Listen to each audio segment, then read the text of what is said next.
Hi, welcome. My name is Nicole, and I am here with a message, and this message is meant to give insight into the kingdom of darkness. I want you to know that you should never sleep on the kingdom of darkness. The limits, I'm sorry, not limits, but the extent that they would go to do whatever harm that they are trying to do to you, or whatever blockages, whatever they're trying to do. Never put them in a box.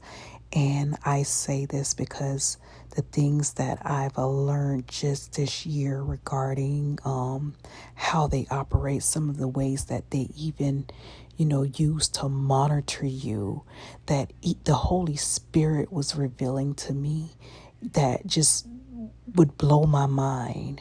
And if someone had come and told me that they do these things, or they monitor you through certain things, they watch you, they track you in certain ways, I would have not believed it. But the Holy Spirit has not only given me revelation on certain ways that they've been monitoring even myself. This stuff just really blows my mind. And then, the Holy Spirit, he will also send you to different, teachers, spiritual teachers that's in the kingdom of heaven, of course, that would teach you, or give you insight on, just to back up what he says. Not that you need to anyway, but, the things and the extents that these people, the satanic agents go, it will blow your mind. Never put them in a box, and never do that. You should always be in a student, I'll say a student position, where you're wanting to learn the different tactics and the devices of the enemy. Do not be one of those people that you doubt, even though everything, all the evidence is there showing you that it has to be this way or it has to be that way. Don't be so quick to doubt certain things without first seeking them out. You always, when it comes to warfare or anything, you always want to have intel on what the opponents are using against you, because that helps you to fight better. That helps you to defeat the opponent. You always go into war with strategies. And whenever you notice, like, say for instance, even in the military, they have certain strategies that they use to attack the opposing, military people, or opposing soldiers, countries, whatever. And even down to sports, they study the teams, they study their moves, how they the things that they move, the tactics that they use, different things like that. They do that, but we don't tend to do that as Christians. So a lot of times when the enemy comes at us, they're coming at us in ways that catches us off guard. And then they're coming at us in ways where it seems like they're winning. And that's because they've studied us, but we never take the time out or never think to study them. But I just want you to know that you never put the enemy in a box. And whenever you are ready, or you are going through spiritual warfare, you want to keep in mind that the enemy has studied you, and they know exactly where to attack you, how to attack you. And if they attack you in certain ways, how they or the best way to attack you to defeat you. So whenever you're getting ready to engage in spiritual warfare, whatever, you want to always know the tactics of your enemy, the devices of the enemy, the ways that they're going to even attack you, because trust me, they study your weaknesses. You know what your weaknesses are better than the opponent.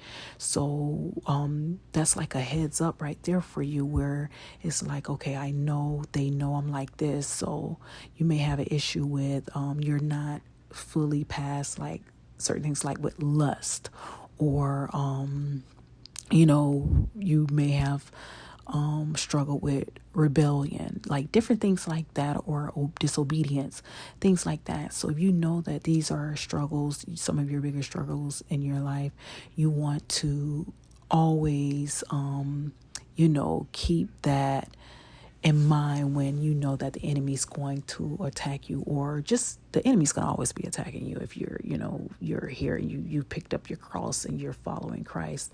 So you just want to keep an eye out on those things. And if you can try your hardest to, get control of those things so that enemy would not have a foothold to come at you, to attack you in a way where they get the upper hand over you, try working on that, fixing those things so that it will not be an area of concern for yourself or the enemy. But again, I came on here just to let you know to not put the enemy in a box, because oh my gosh. And what I learned too is when depending on the country that you're from, your culture, you tend to be in the dark about a lot of things when it comes to the tactics of the enemy as well, the devices of the enemy. So that is why it's very important for you to, of course, be Holy Spirit led, but to just, get as much education on how the enemy come at you, the different things that the enemy use in different cultures. Because if they're using it in those different cultures, they're probably using it in this, they're probably using it against you. It's just something that you're not accustomed to, you're not accustomed to experiencing. So yeah, the enemy, don't put the enemy in the box. Again, do not put the enemy in the box, because I'm constantly learning different ways that the enemy is using to even attack me. So, and it always blows my mind. So I really pray that this, causes you to want to learn the devices of the enemy, and to become more strategic in encountering or engaging in warfare, and and just begin to use the tactics against the enemy, or use those tactics to to defeat the enemy. I pray that this message helps someone, and that it will help you to be more victorious in the future, or the present time. So yeah, until next time, you have a good one.